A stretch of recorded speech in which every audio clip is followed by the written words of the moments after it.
Muchas veces tenemos problemas matemáticos en los cuales vamos a ver de que no es necesaria la interacción con el usuario.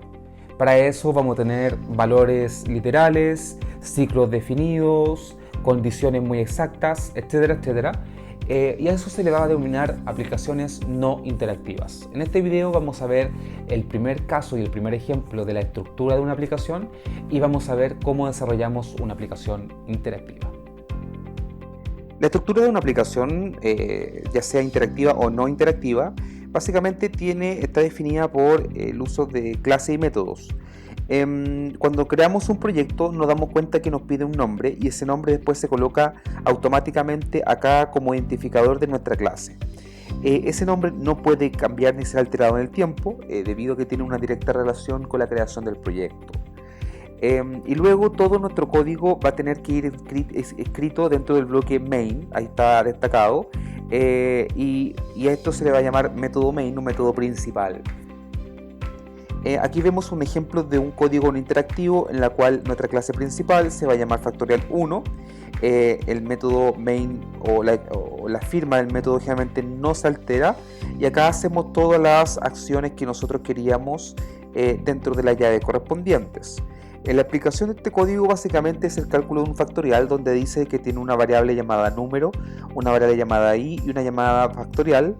Número va a partir de un valor 3 y luego vamos a aplicar un ciclo while en la cual vamos preguntando si el i es menor o igual a número, si es verdadero va a ingresar y va a decir que factorial ahora va a guardar el valor actual de factorial multiplicado por i. Eso se guarda en factorial y el i aumenta porque acuérdese de que tiene que haber alguna variable de control dentro del while que vaya modificando esos valores de forma que algún momento termine. Se devuelve, evalúa, vuelve a hacer las acciones si corresponden, se sale en algún momento y luego muestra por pantalla el resultado de el factorial de. Esto está entre comillas, por ende esto se muestra de forma literal por la pantalla. Luego concatena con una variable, por ende si por ejemplo el factorial terminó siendo 523, va a decir, si la variable factorial y número es 7, va a decir el factorial de 7 es 523. ¿Okay? Los valores que acabo de mencionar son solo un ejemplo. Entonces, como les decía anteriormente, ahí tenemos la división de lo que es la clase y de lo que es el método principal o el método main. Los valores literales son valores que se asignan o aparecen explícitamente en el código fuente y que generalmente son asignados por alguien que programa. Tenemos valores tipo char, tipo string, ahí vemos los string con comilla doble, enteros, dobles, flotantes, llevan una F al final, octales, hexadecimal, y ahí tenemos mucho más otro tipo de números, a pesar que estos son los que generalmente entero, doble, string son los más comunes dentro del uso en nuestro curso. Ahí tenemos entonces lo que es una asignación de valor literal, ¿ok? Generalmente las asignaciones literales no se van a usar forzosamente cuando queramos hacer aplicaciones interactivas. Sobre las características generales de una aplicación simple es que siempre se estructura a través de un main. Tiene que existir ese main porque es lo que se ejecuta cuando el programa se compila y luego se echa a correr, ¿ok? Entonces debe existir. Y cuando traspaso por parámetro al main, que lo vamos a conversar más adelante cuando en otro módulo hablemos de arreglos, puede ser que se reciba parámetros a través de esos argumentos que vemos ahí, ¿ok? Pero como decía anteriormente, a través de eso de ahí, por ahora no lo vamos a mencionar más que esa referencia que hicimos, porque eso se va a estudiar posteriormente en otros videos. Es importante recordar que Java requiere que las variables antes de ser usadas tienen que ser declaradas el tipo de una variable no se puede modificar y eso básicamente nos conlleva que el lenguaje es fuertemente tipificado.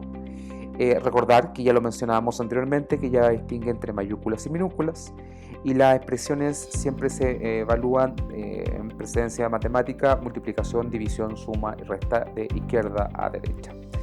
Las instrucciones se organizan de acuerdo a la estructura de control. Son secuenciales, hay que ver las decisiones y también tenemos las iteraciones como el do while, el while o el for.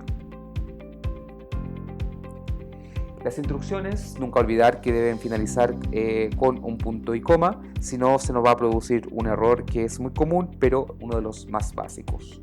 Los bloques son instrucciones que generalmente están agrupados por llaves, una de apertura y una de cierre.